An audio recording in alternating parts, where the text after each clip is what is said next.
Here's a lunge. You want your feet to be shoulder width apart, taking a step forward with one of your feet, making sure your heel, big toe and pinky toe are all flat on the ground, and your back foot is up on the toe.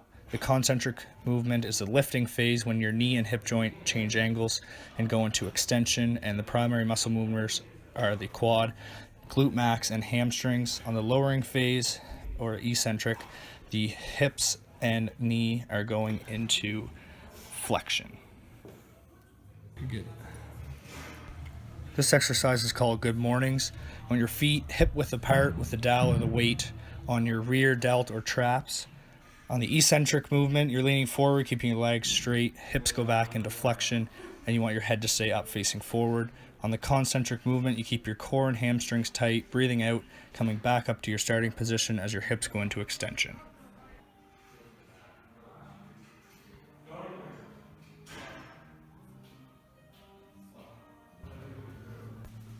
Here's a front squat. You want the bar to go across your front delts, crossing your hands to secure the bar, and your feet are hip width apart.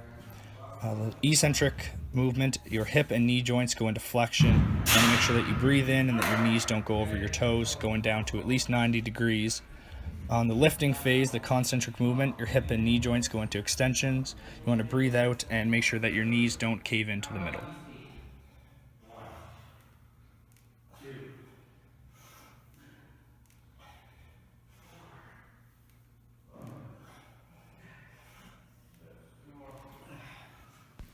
Here's a glute ham raise. You want to place your feet in the machine so that they're flat to the platform and that your knees can touch the pad. And the eccentric movement, your knees go into extension as they come off the pad and you lean forward, your heels pressed into the platform harder and your core is tight. On the concentric movement, as you come back to your starting position, your knees go into flexion and your primary muscle mover is your hamstrings.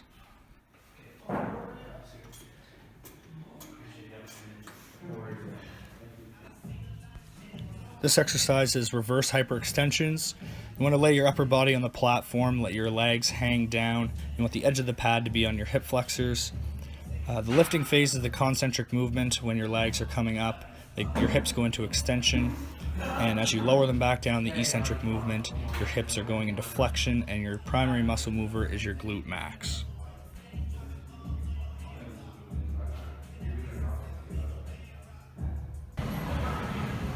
This exercise is called a step up.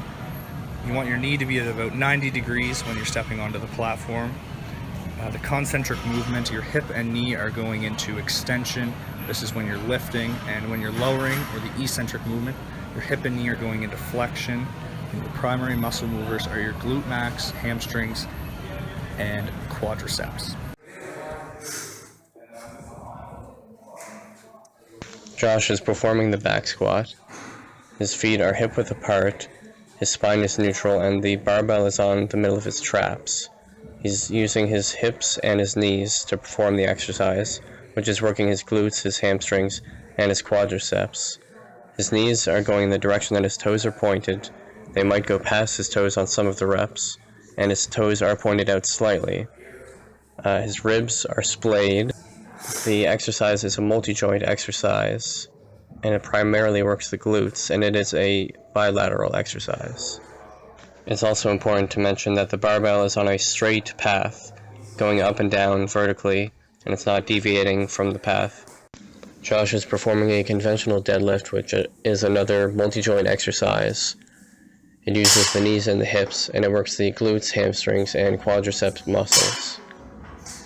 It requires the feet to be hip width apart, in the same position as a squat. The bar path should be straight. Josh isn't quite locking his hips out at the top of the movement, and the bar is a little far from his legs whenever he's at the bottom of the movement. It's helpful to think of leg pressing the ground instead of lifting with your back. Josh is performing a Romanian deadlift, which is a bilateral movement like the conventional deadlift, except it is a single joint exercise. It only uses the hip joint, and it works the glutes and the hamstrings. The bar should take a vertical path straight up and down. The feet should be in the same position as with a deadlift and a squat.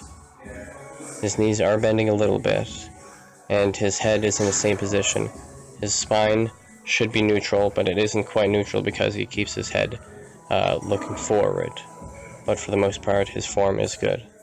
And tension is maintained by keeping the bar off the ground. Josh is performing a box squat, which is just like a back squat. It works the same muscles using the same joints. It follows the same guidelines, but the muscles relax at the bottom of each rep whenever the person sits down on the box or bench that they are using. Josh is not locking his hips out fully, and he should be further at the edge of the bench that he's using. But his knees are not going past his toes. He's using his quads more, and he's sitting back into the bench. Josh is doing a Bulgarian split squat. It's still a multi-joint exercise, even though it is unilateral. It mostly uses the quads. The knee joint and hip joint are moving during the movement. Josh's knee doesn't move past his toes, which is good, but he probably could have moved his back leg further or his front leg further in order to keep his shin completely vertical. His torso is upright, just as it should be. The exercise is unilateral, which makes it more applicable to real life. The leg curl is a bilateral single joint, open chain exercise that works the hamstrings and only uses the knee joint. While doing the prone leg curl, Josh should have moved his hips so they were right in the middle between the two separate pads for his upper body and his lower legs. He also could have increased the range of motion on the leg curl to activate the hamstring muscles more. Josh is performing reps on the leg press machine. It acts similarly to a back squat and activates the same muscles, so it's bilateral and a multi-joint exercise. He's able to activate his quads more because he has his feet closer to the bottom of the platform. His range of motion could have been slightly greater to activate the muscles more and get more of a stretch on the eccentric